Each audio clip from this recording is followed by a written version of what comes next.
Today we're going to do the right twist, which sounds like a dance, but it's a fun little stitch that gives you what look like little cables. And we're twisting one stitch over the other.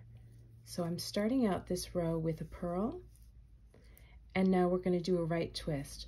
We're going to insert the needle between the two stitches as if to knit them together. But then you take the needle and go between them and knit again, and then it comes off. I've put a purl stitch in between each twisted stitch just so that they really pop. So insert the needle as if to knit two together, insert the right needle between the two stitches on the left needle, and knit, and the whole thing comes off. I'll do it a few more times so you can take a look. Through both, bring a loop forward.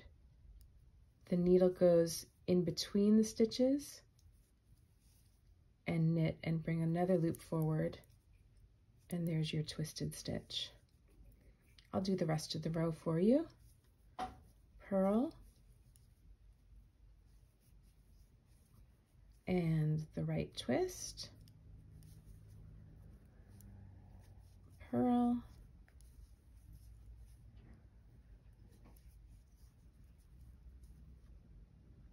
and the right twist. You know what's coming next. Purl,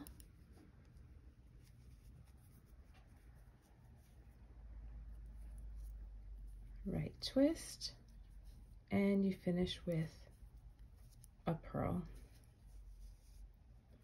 And in this pattern, the right twist happens every fourth row so that you have a nice space between your twists.